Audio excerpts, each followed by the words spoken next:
duty, okay? To keep law and order, to respect life. We are non-violent. We want our people back. You kidnap the people of Uganda. Did you know that countless people are arrested and imprisoned every year, often under unexpected circumstances? The reality is that anyone can find themselves in such a situation. Imagine waking up one day to find yourself in handcuffs, facing the harsh reality of arrest and imprisonment. Indeed, it's a daunting thought, but it can happen to anyone regardless of innocence or guilt. Anyone can be put in prison. We see in Acts chapter 16, Apostle Paul and brother Silas in prison. These were men devout, preaching the gospel of our Lord Jesus Christ, but they were hated because they were preaching the gospel. Then they were put in prison on such allegations, and they didn't do anything. So such a situation can happen to you, whether you've done something or not. You may find yourself one day behind the bars or handcuffs, very cold, on your hands, or bigger chains on your feet, very cold. But now if you happen to find yourself in such a situation, what do you do? Could there be any rights for prisoners? So it is necessary to know your rights under the Prisoners Act of 2006. Clearly spells out the rights of our prisoners, of course subject to the constitution, the mother law of our country, Uganda. So section 57 points out the prisoner's rights. And one, a prisoner shall be treated with the respect due to his or her inherent dignity and value as a human being. So a prisoner is treated like any other human being with inherent dignity, which can never be taken away. They are inherent.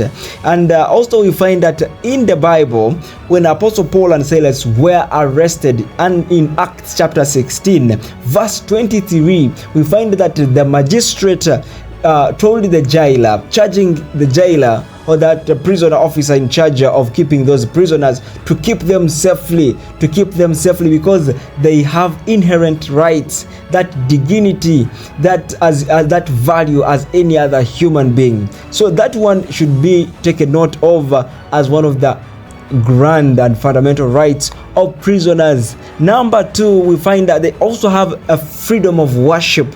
So every prisoner who is arrested in this world or in Uganda under same section 57 of the Prisoners Act of 2006, prisoners have a freedom of worship. Also, it is demonstrated in the Bible under verse 25 of Acts chapter 16. We see Apostle Paul and Silas at midnight praying and singing praises unto God. That was exercising their freedom of worship. Another thing we need to know that when the jailer is going to, or the prison officer is going to arrest or imprison any person or any suspect, so we find that they have a duty for them to play. So we find that that no person under the Prisoners Act, no person shall be received or admitted into prison custody without a valid commitment or a remand warrant of detention. So we find that under verse 24 of Acts chapter 16, we see that the jailer, that prison officer, having received such a charge, thrust them into the inner prison. So I had to get that warrant, that document that authorizes him to imprison this prisoner or these suspects. So we find a grand similarity between the Bible and our modern laws. And another thing, another right we need to talk about of prisoners in prison, under section 67 of Prisoners Act of 2006, we find that prisoners have a right to give evidence or testimony. Prisoners are required as witnesses to give their defenses. We also find that such right of these accused persons or prisoners to give testimonies enshrined under verse 10 of Acts chapter 25. We find that Apostle Paul was saying that then said Paul, I stand at Caesar's judgment seat. To the Jews I have done no wrong, as thou very well knowest. So we find that the similarity between the Bible and the Prison Act. We find that that right of accused person to become or prisoners to become witnesses, it is embedded therein, demonstrated both. So the moment you are taken to prison, take note that you have that right of giving your testimony as a witness, or to give your evidence, because Apostle Paul gave his evidence, and we saw that it was sustained. And also it is necessary to know that under section 81 of the Prisons Act, a prisoner is supposed to be put in a separate cell, of course in certain circumstances.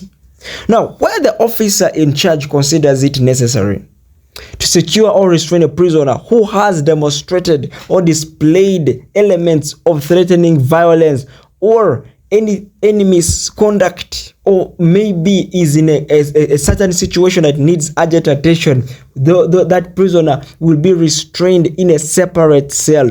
Also, we find this demonstrated clearly in the Bible under still chapter 16 of Acts, verse 24, whereby the magistrate said that thrust them in the inner prison.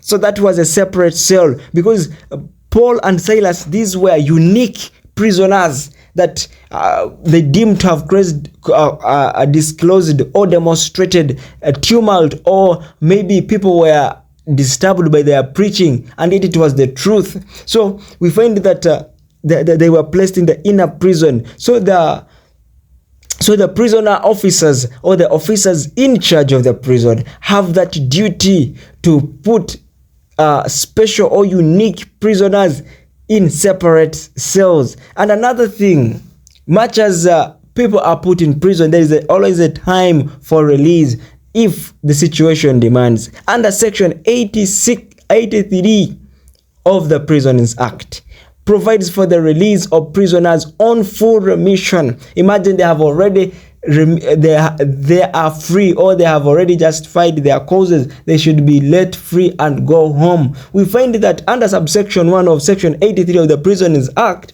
the officer in charge shall be responsible for the due discharge of a prisoner immediately upon becoming entitled to release.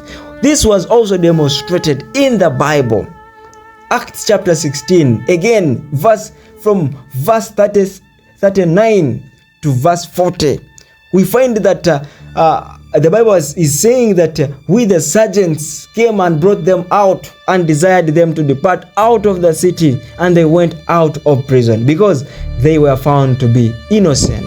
So we find that the Bible and our modern laws demonstrate that right of a prisoner to be released or on full remission. The moment you have finished, they have finished determining your cause or your case, you will go home. You will be released upon full remission. You could be wondering, why the Bible? Why talk about the Bible? What does the Bible has anything to do with our modern laws?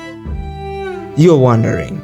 My esteemed viewers, biblical teachings provide a moral framework that emphasizes justice, fairness, and compassion, which can inform lawmaking. So meaning the parliamentarians, if they want to make laws, to come up with bills, it is necessary to also consult the Bible so that they can tap on the mind of God, that they may also come up with guidance based on ethical issues such as human dignity, such as rights and responsibilities, so that we can have free and fair and just laws in our country that are fair to people and also fair to God, because God doesn't make errors or mistakes. So as we wrap up, our beloved viewers, in this video, we encourage you to stay informed about your rights and responsibilities. We have explored the reality of arrest and imprisonment, highlighting the complexities and uncertainties of the justice system. Let's remember that anyone can find themselves in this situation. Like it or not, it's essential to be informed and prepared.